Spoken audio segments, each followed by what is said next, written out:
నమస్కారం ఇదే సంగతికి స్వాగతం కాలం గుండెల్లో ఎప్పటికీ మానని గాయం అది పారిశ్రామిక విప్లవం వచ్చి ప్రపంచాన్ని శాంతం మార్చేసిందని ఆనందపడాలో అదే ఆధునిక ప్రపంచాన్ని అంతవంచులకు తీసుకుని వెళ్ళిందని రోదించాలో తెలియని మహా విషాదం రక్తం ఏరులై పారింది ఆధునిక ఆయుధ యంత్రభూతాల పదఘట్టనల కింద లక్షలాది మంది కర్కశంగా నలిగిపోయారు ఆ మహా సమరంలో విజయం నేటికి తడియారని నెత్తుటి మరకలదే ఆధునిక చరిత్ర పొడవునా నేటికి ఆ పీడకలలు మనల్ని వెంటాడుతూనే ఉన్నాయి ప్రపంచాధిపత్యం కోసం సాగిన దారుణ సంగ్రామం పర్యవసనాల రూపంలో కళ్ల ముందు కదలాడుతూనే ఉంది అదే 100 ఏళ్ల గాయం మొదటి ప్రపంచ యుద్ధం సరిగ్గా 100 ఏళ్ల క్రితం ఇదే నెల ఇదే రోజుల్లో ఈ మారణ హోమానికి బీజాలు పడ్డాయి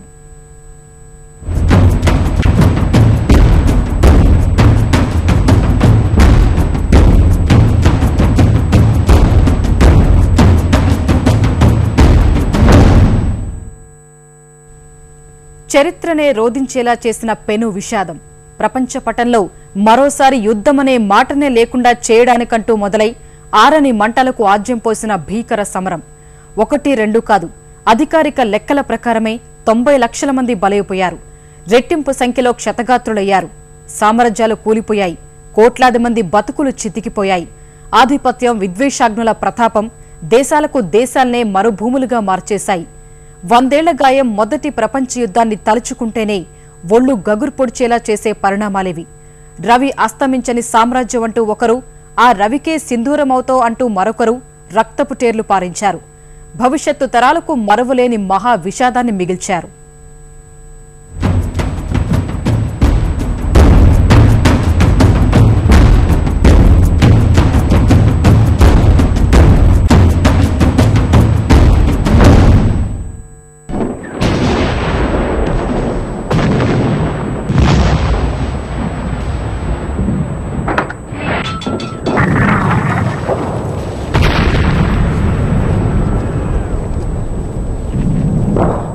చరిత్రలో మరోసారి పునరావృతం కావాలని కలలో అనుకోలేని దారుణ సంగ్రామం ప్రపంచ దేశాలన్నీ కూడబలుపుకుని మరీ చరిత్ర పుటల్లో రుధిరాక్షరాలతో లిఖించిన మహా విధ్వంసం ఖచ్చితంగా చెప్పాలంటే 4 సంవత్సరాల 3 నెలల 1 వారం పాటు జరిగింది యుద్ధం అంతకుముందే 4 దశాబ్దాల నుంచి నివురుగప్పిన నిప్పుల సెగలు కక్కుతూ వచ్చి ఓ రాకుమారుడి హత్యరూపంలో మొదలైన ఈ ముసలం ప్రపంచ వినాశనానికి అంతులేని రక్తదాహానికి కారణమయ్యింది ఐరోపా ఖండం నుంచి పాకిన ఈ దావానలం ఆసియా అమెరికా దేశాలను తాకడానికి ఎంతో కాలం పట్టలేదు వాటి మాటున నీడలా వెంటాడిన జాతి విద్వేషాలు పరిస్థితిని ఎవరూ ఊహించని స్థాయికి తీసుకుని వెళ్లాయి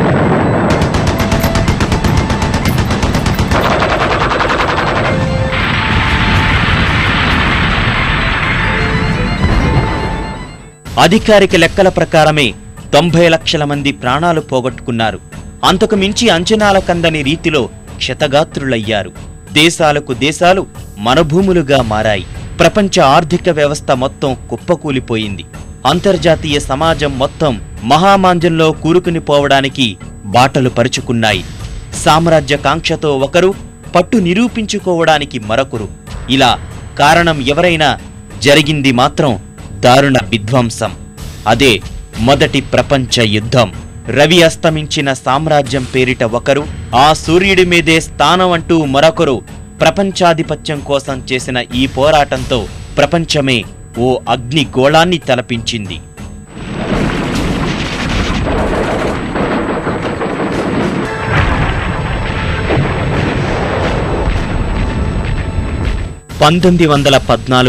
జూలై 28 అంటే సరిగ్గా నేటికి 100 ఏళ్ల క్రితం ఇదే రోజున మొదటి ప్రపంచ యుద్ధానికి తెరలేచింది మిత్రపక్షాలకు విజయంతో పాటు జర్మనీ రష్యా ఒట్టమాన్ ఆస్ట్రియా హంగేరీ సామ్రాజ్యాల పతనానికి బీజాలు వేసిన కొత్త దేశాల ఆవిర్భావానికి దారులు ఏర్పడ్డాయి యూరప్ మధ్యప్రాచ్యంలో సరికొత్త సమీకరణాలకు అంకురార్పణ జరిగింది అనంతర పరిణామాల్లో ఏర్పడిన నానాజాతి సమితి ఓ విఫల ప్రయత్నంగా మిగిలిపోయింది అపార వ్యయంతో తయారు చేసుకున్న ఆధునిక యుద్ధ సామాగ్రినంతా పరీక్షించుకోవడానికి వేదికగా మారిపోయాయి నాటి పరిస్థితులు.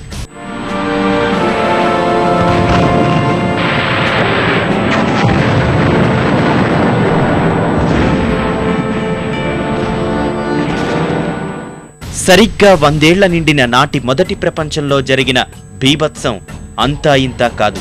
అశాంతి అలజడి పేట్రేగాయి. దేశాలకు దేశాలే ఒకరినొకరు సర్వనాశనం చేసుకున్నారు. దాడులు ప్రతిదాడులు, వ్యూహాలు ప్రతి వ్యూహాలతో అంతా అట్టుడికిపోయింది. ఒక దశలో ప్రపంచం అక్కడితోనే అంతమవుతుందా అనేంత ఘోర కలి చోటు చేసుకుంది.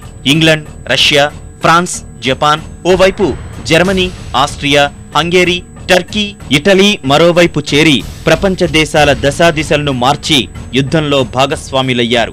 యూరప్, నైరుతి ఆసియాల నైసర్గిక పట్టణాలే పునర్నిర్వచించుకునేలా చేశారు.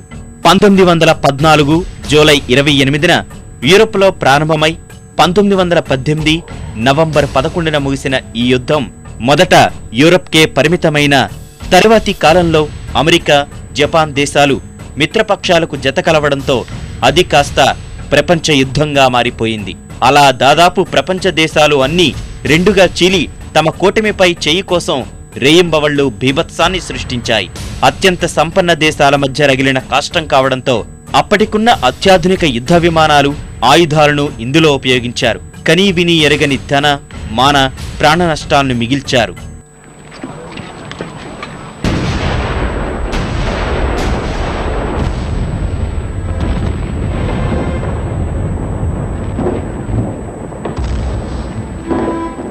మూలాల్లోకి వెళితే ప్రపంచ యుద్ధానికి అగ్గిరగిల్చిన తక్షణ కారణం ఆస్ట్రియా యువరాజు ఆర్చ్డ్యూక్ ఫెర్డినాండ్ హత్యోదాంతం. యుగోస్లోవియా దేశస్థుడు చేసిన ఆ హత్యపై ఆగ్రహంతో ఊగిపోయిన ఆస్ట్రియా, హంగేరీ, సెర్బియా సామ్రాజ్యంపై దాడి చేయడంతో చరిత్ర ఎరుగని సమరం ప్రారంభమయ్యింది. కొన్ని దేశాలు సెర్బియాకు, కొన్ని దేశాలు ఆస్ట్రియా, హంగేరీకి మద్దతుగా నిలవడంతో యుద్ధం తారాస్థాయికి చేరింది. ఇదే అదునుగా సామ్రాజ్య కాంక్షతో రగిలిపోతున్న జర్మనీ, ఆ దేశ చక్రవర్తి విల్హెల్మ్ అగ్నికి ఆజ్యం పోశారు. పరుగులు పెట్టించిన పారిశ్రామిక విప్లవం ఇచ్చిన దన్నుతో తమను తాము ఎక్కువగా అంచనా వేసుకుని అంతులేని విషాదానికి ప్రత్యక్షంగా కారణమయ్యారు. యుద్ధం ప్రారంభమైన 3 రోజులకే అంటే 1914 జూలై 31న రష్యా సైనిక సమీకరణకు ఆదేశాలు జారీ చేసింది. అంతే, ఆగస్టు 1న జర్మనీ రష్యాపై యుద్ధం ప్రకటించింది. ఆగస్టు 3న జర్మనీ, ఫ్రాన్స్ ఒకరిపై మరొకరు యుద్ధాన్ని ప్రకటించారు. ఆ మరుసటి రోజే బ్రిటన్ జర్మనీపై సమరశంఖం పూరించింది.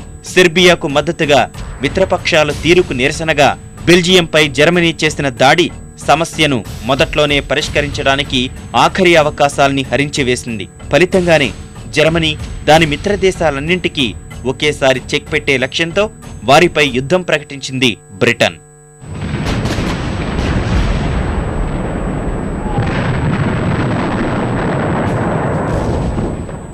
ఈ పరిణామ క్రమంలోనే యుద్ధం మొదలైన కొద్ది రోజులకే 1914 ఆగస్టులో జర్మనీతో ఒప్పందంలో భాగంగా ఒట్టమాన్ సామ్రాజ్యం, బల్గేరియా కేంద్ర రాజ్యాలకు జత కలిశాయి. అనంతరం ఇటలీ, రుమేనియా, అమెరికా మిత్రపక్షాల్లో భాగస్వాములయ్యాయి. ఫలితం ప్రధాన నగరాలు, కీలక ప్రాంతాలన్నీ బాంబులు, యుద్ధ విమానాలు, యుద్ధ నౌకల దాడులతో దద్దరిల్లాయి. ఇంగ్లండ్ వలస దేశంగా బ్రిటిష్ ఇండియా కూడా యుద్ధంలో ప్రధాన భూమిక పోషించింది. 10 లక్షల మంది సైన్యం, 3 లక్షల మంది వరకు ఇతర సిబ్బంది యుద్ధ రంగాలకు తరలి వెళ్లారు. వారిలో 62,000 మంది మృత్యువాత పడ్డారు. ఫ్రాన్స్, ఈజిప్ట్, గల్లిపోలి, మెసపటోనియా ప్రాంత రణక్షేత్రాల్లో వీరు పాలు పంచుకున్నారు. ఆ రోజుల్లోనే దాదాపు 12 లక్షల కోట్ల రూపాయలు యుద్ధరంగంలో కుమ్మరించారు. రోజుకు 6,000 మంది చొప్పున మొత్తం 90 లక్షల మంది కథన రంగంలోనే కన్నుమూశారు. విజయం సాధించిన మిత్రపక్ష కూటమి నుంచి 50 లక్షల మంది, కేంద్ర రాజ్యాల కూటమి నుంచి 40 లక్షల మంది మృత్యువాత పడ్డారు. ఒక్క జర్మనీ నుంచే 27 లక్షల మంది సైనికులు శాశ్వత క్షతగాత్రులుగా మారారు. ఇరు కూటముల్లోనూ ఇలాంటి వారు లక్షల మంది నమోదయ్యారు. యుద్ధరంగానికే పరిమితం కాని నాటి యుద్ధంలో 15 లక్షల మంది ఆర్మేనియన్లు ఊచకోతకు గురయ్యారు. 7.5 లక్షల మంది జర్మనీ పౌరులు ప్రాణాలు కోల్పోయారు. 4 ఏళ్లకు పైగా సాగిన మొదటి ప్రపంచ యుద్ధం ఫలితంగా మరెన్నో లక్షల మంది బాధితులుగా మిగిలారు. భర్తను కోల్పోయిన భార్యలు, పిల్లల్ని కోల్పోయిన తల్లిదండ్రులు, తోబుట్టువులు, బంధువులు, అమ్మానాన్నలను పోగొట్టుకుని అనాథుల్లా మిగిలారు. యుద్ధానంతరం దారుణ పరిస్థితులు విలయతాండవం చేశాయి. నిరుద్యోగం తారాస్థాయికి చేరింది. ద్రవ్యోల్బణం కట్టలు తెంచుకుని ప్రజల జీవన స్థితిగతులు చిన్నాభిన్నమైపోయాయి. ఒక్క మాటలో చెప్పాలంటే 2 దశాబ్దాల పాటు ప్రపంచం మొత్తం దారుణ ఆర్థిక సంక్షోభంలో చిక్కుకునిపోయింది. ప్రపంచాన్ని యుగాంతం అంచున నిలిపిన ఈ మొదటి ప్రపంచ యుద్ధం ఎట్టకేలకు 1918 నవంబర్ 11 నాటికి చివరి దశకు చేరుకుంది. 4 మహా సామ్రాజ్యాలు కూలిపోయాయి. మిత్రపక్షాల చేతుల్లో జర్మనీ ఘోర పరాజయం పాలయింది. రష్యాకు లెనిన్ నాయకత్వం వచ్చింది. యుద్ధానికి మూలమైన సెర్బులకు ప్రత్యేక దేశం దక్కింది. 1919లో అత్యంత అవమానకరమైన షరతులతో రూపొందిన వర్సైల్స్ సంధిపై జర్మనీ సంతకం చేయాల్సి వచ్చింది. అలా యుద్ధమైతే ముగిసింది. కానీ అక్కడ జర్మనీ ఎదుర్కొన్న అవమానాలు, అగచాట్లకు ప్రతినిధిగా ఎదిగిన హిట్లర్ రూపంలో 2వ ప్రపంచ యుద్ధానికి విషబీజాలు పడ్డాయి. మొదటి ప్రపంచ యుద్ధం చేసిన గాయాలు కనీసం మానకముందే మరో అంతులేని విషాదం. తొలి మారణహోమం నుంచి పాఠాలు నేర్వని దేశాధినేతలు సామ్రాజ్య కాంక్ష లక్ష్యంగా కోట్లాది మంది ప్రజలను సమిధలుగా మార్చారు. చరిత్రలోనే మరిచిపోలేని నెత్తుటి మరకల్ని మిగిల్చారు. యుద్ధంలో చివరికి దక్కేది రుధిర ధారలేనని భవిష్యత్తు తరాలకు హెచ్చరికలు పంపారు. మహాసమరం తాలూకు చేదు జ్ఞాపకాల్ని మరిచిన దేశాలు ప్రచ్ఛన్న యుద్ధానికి కాలు దువ్వుకునేలా చేశారు. మొదటి ప్రపంచ యుద్ధంతో రగులుకొని 2వ ప్రపంచ యుద్ధం రూపంలో ప్రబలి ప్రచ్ఛన్న యుద్ధం రూపంలో ప్రపంచాన్ని పట్టి పీడిస్తున్న దారుణ పరిణామాలివి.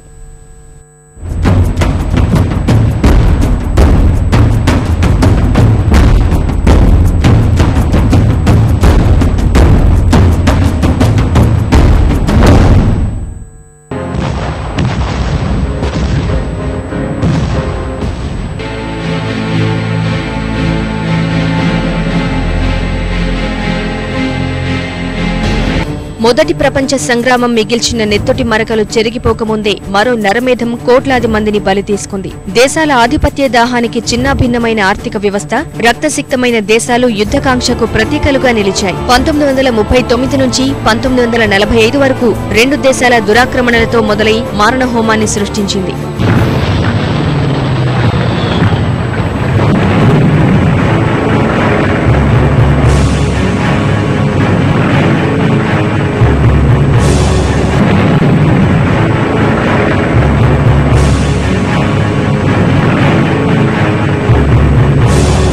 చరిత్రలో అత్యంత సుదీర్ఘంగా విస్తరించిన సమరం ఇది. దీనిలో ప్రపంచంలోని అతిపెద్ద విస్తీర్ణంలో 30 దేశాలు, దాదాపు 10 కోట్ల మంది నేరుగా పాలుపంచుకున్నారు. ఆర్థిక, పారిశ్రామిక, సాంకేతిక వనరులన్నింటినీ మారణహోమానికి వినియోగించారు. 1937లో ఆసియా ఆధిపత్యం కోసం చైనాపై జపాన్ దురాక్రమణతో యుద్ధ మేఘాలు కమ్ముకున్నాయి. 1939లో పోలాండ్పై జర్మనీ దురాక్రమణ ఐరోపా దేశాల మధ్య పోరాటానికి ఉసుగొల్పింది. ప్రపంచంలోని దేశాలన్నీ మిత్ర రాజ్యాలు, అక్షరాజ్యాలుగా విడిపోయి సమరక్షేత్రంలో వ్యూహ ప్రతివ్యూహాలతో పోరాటం చేశాయి.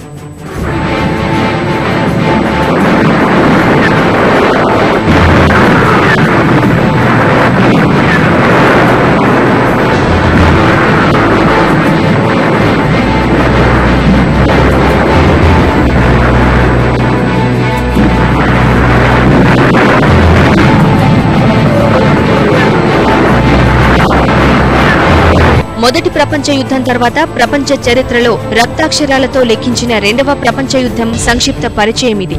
దేశాల ఆధిపత్య ధోరణులు సంగ్రామానికి దోహదం చేసింది. 1937 సెప్టెంబర్లో జపాన్ ఆసియాలో ఆధిపత్యమే లక్ష్యంగా చైనా ప్రధాన భూభాగంపై దాడి చేసి షాంఘై, గువాంగ్జౌలపై బాంబుల వర్షంతో వేలాది మందిని బలి తీసుకుంది.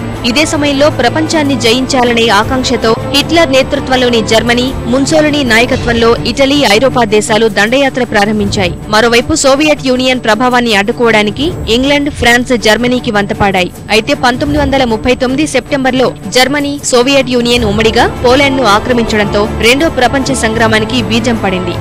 ఇంగ్లాండ్, ఫ్రాన్స్ సంప్రదింపుల ద్వారా సమస్య పరిష్కారానికి ప్రయత్నించినప్పటికీ హిట్లర్ ససేమిరా అనడంతో జర్మనీపై యుద్ధానికి సై అన్నాయి. హిట్లర్ నేతృత్వంలో అత్యంత బలిష్టమైన జర్మనీ, డెన్మార్క్, నార్వే సహా పలు దేశాలను ఆక్రమించుకుంది. ఇదే సమయంలో ఇంగ్లాండ్, ఫ్రాన్స్ జర్మనీపై పోరాటం చేశాయి. 1941లో యుద్ధం మరింత తీవ్రస్థాయికి చేరుకుని జర్మనీ సేనల దాడితో సోవియట్ యూనియన్ సైతం ఇంగ్లాండ్, ఫ్రాన్స్ మిత్రరాజ్యాలతో జతకలిసింది. జర్మనీ ఆక్రమించుకున్న భూభాగానికి స్వాధీనం చేసుకుని అవిభాజ్య రష్యా, జర్మనీ విజయాలకు అడ్డుకట్ట వేసింది.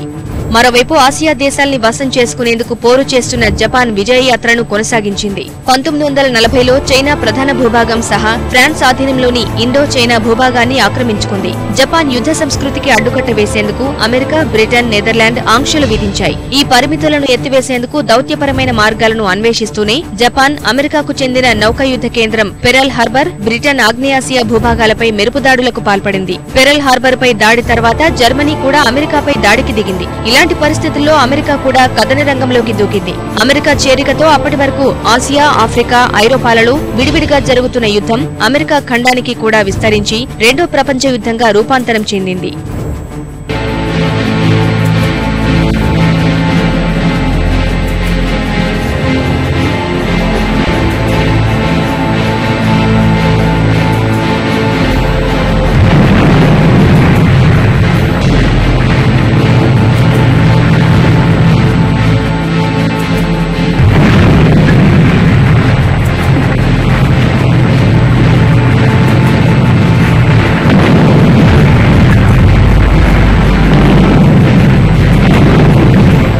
అలా అక్షరాజ్యాల కూటమిలో జర్మనీ, ఇటలీ, జపాన్ దేశాలకు 1942 నుంచి పరాజయం ప్రారంభమైంది. 1944లో అప్రతిహతంగా ముందుకు సాగిన మిత్ర రాజ్యాలు విజయాల పరంపర సాగించాయి. అక్షరాజ్యాల ఆధీనంలోని భూభాగాలను తమ వశం చేసుకున్నాయి. ప్రధానంగా అమెరికా, బ్రిటన్, ఫ్రాన్స్ ఉమ్మడి సేనలు ఐరోపా ప్రధాన భూభాగంలోకి ప్రవేశించి బెల్జియం, నెదర్లాండ్స్, లక్సెంబర్గ్లను విముక్తి చేశాయి. సోవియట్ సైన్యం, మిత్ర రాజ్యాల సైన్యాలు ఏకకాలంలో ముట్టడించడంతో జర్మనీ ఊపిరాడని స్థితిలో చిక్కుకుంది.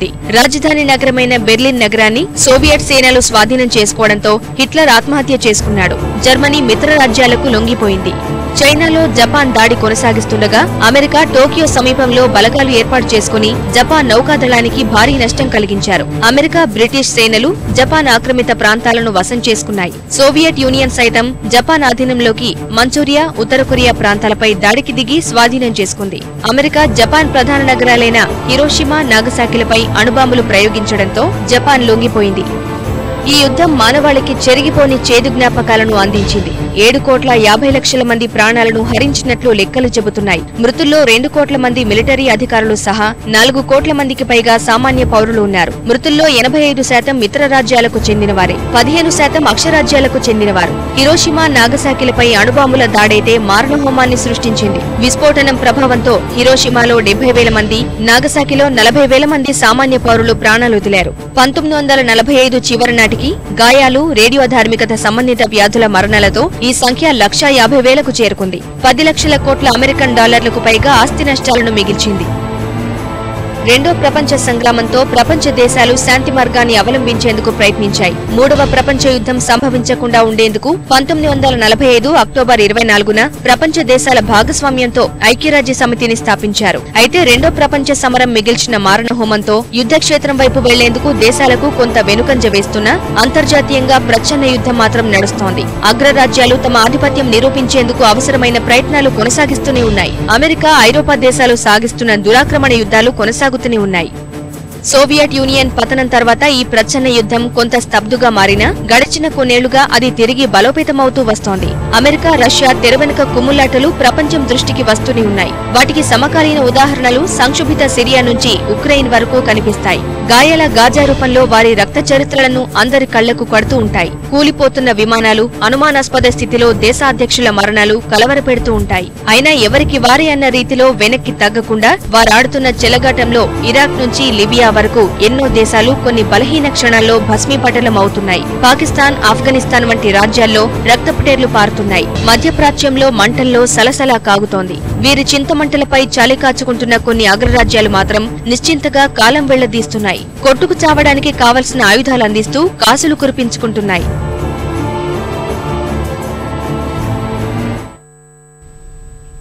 మూడవ ప్రపంచ యుద్ధం అన్న ఊహే చెమట్లు కక్కిస్తోంది.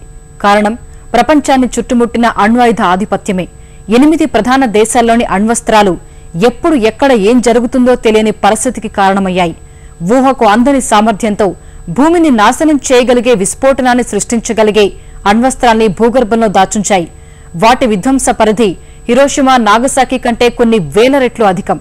మరి వాటిని నిర్మూలించే దిశగా అడుగులు పడుతున్నాయా? శాంతి కోసం ప్రయత్నాలు జరుగుతున్నాయా? విధ్వంసానికి మారణహోమానికి దూరంగా ఉండేందుకు అణ్వాయుధ దేశాలు సిద్ధంగా ఉన్నాయా? అణ్వాయుధ నిర్మూలనే ధ్యేయం అంటున్న దేశాల దగ్గర ఉన్న అణ్వస్త్ర సంపద ఎంత?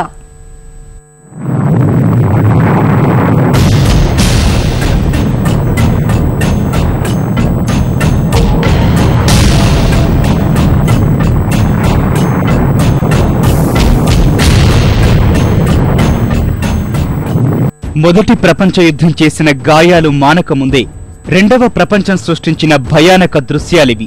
జపాన్ దేశపు హిరోషిమా, నాగసాకిపై 3 రోజుల వ్యవధిలో అమెరికా వేసిన అణుబాంబులు మిగిల్చిన అంతులేని శోకమిది. హిరోషిమాపై విరుచుకుపడిన లిటిల్ బాయ్ 1,60,000 మందిని పొట్టన పెట్టుకుంటే, నాగసాకిపై ఓడిపడిన ఫ్యాట్ మ్యాన్ 80,000 మందిని బలి తీసుకుంది. ఆ అణు విధ్వంసం అక్కడితోనే అయిపోలేదు. అణుశక్తి ప్రపంచం శాంతికి ఉపయోగపడాలన్న నీల్స్ బోర్ ఆశలపై నీళ్లు చల్లుతూ ప్రపంచ దేశాల ఆధిపత్య ధోరణి అణుశక్తిని మృత్యు శాసనంగా మార్చాయి. భూమిని ఛిద్రం చేసేందుకు అనేక దేశాలు వేల సంఖ్యలో అణ్వాయుధాల్ని సిద్ధం చేసుకున్నాయి. దశాబ్దాల కాలంలో పెరిగిన సాంకేతిక పరిజ్ఞానం విధ్వంస శాసనాలను మరింత బలోపేతం చేయడానికి సహకరించింది. కళ్లు మూసి తెరిచేలోగా 100,000 మైళ్లను శ్మశానంగా మార్చగలిగే అణుసంపద ఇప్పుడు అనేక దేశాల చేతుల్లో ఉంది. ఇప్పుడు ప్రపంచంలోనే శక్తివంతమైన అణ్వాయుధం రష్యాకు చెందిన సార్ బాంబు. సార్ సామర్థ్యం లిటిల్ బాయ్, ఫ్యాట్మ్యాన్ కంటే సుమారు 2,800 రెట్లు ఎక్కువ.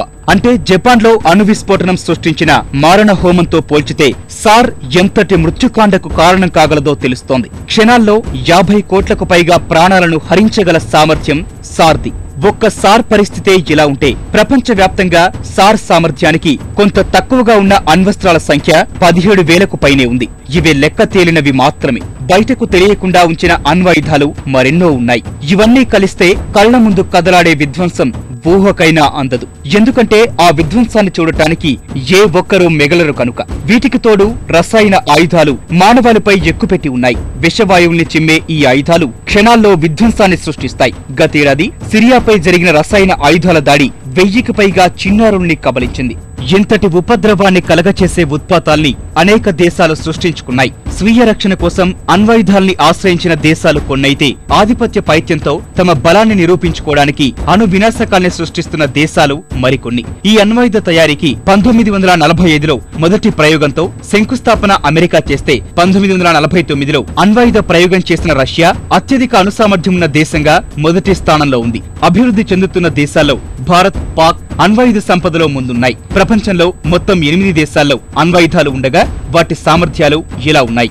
అణ్వాయుధాన్ని మొదట తయారు చేసిన దేశంగా ప్రసిద్ధికెక్కిన అమెరికా ఇప్పటి వరకు యుద్ధంలో అణుప్రయోగం చేసిన ఏకైక దేశంగా మిగిలింది. 1000కి పైగా అణుప్రయోగాలు చేసిన అమెరికా సుదూర లక్ష్యాలను ఛేదించే సామర్థ్యాన్ని ఎంతగానో పెంపొందించుకుంది. అమెరికా దగ్గర ప్రస్తుతం ఉన్న అణుక్షిపణుల సంఖ్య 7,650. వీటిలో 3,000 క్షిపణుల జీవితకాలం ఇప్పటికే పూర్తయింది. నింగి, నేలపై నుంచి అణ్వాయుధాల్ని ప్రయోగించడానికి అవసరమైన సాంకేతికత అమెరికా సమకూర్చుకుంది. అణ్వాయుధ ప్రయోగ సామర్థ్యంలో రష్యా 2వ అతిపెద్ద దేశంగా ఉంది. రష్యా వద్ద 8,000కు పైగా అణ్వాయుధ క్షిపణులున్నా అందులో ప్రయోగానికి సిద్ధంగా ఉన్నవి 1,720 మాత్రమే. 4,000 క్షిపణుల జీవితకాలం పూర్తయి ధ్వంసానికి సిద్ధంగా ఉన్నాయి. అమెరికాకు దీటుగా అణ్వాయుధ బలం కలిగిన రష్యా భూమి, ఆకాశం, సముద్రం నుంచి ప్రయోగాలకు అవసరమైన సాంకేతిక పరిజ్ఞానం కలిగి ఉంది. మరిన్ని విభిన్న అంశాలతో మళ్ళీ కలుసుకుందాం. నమస్కారం.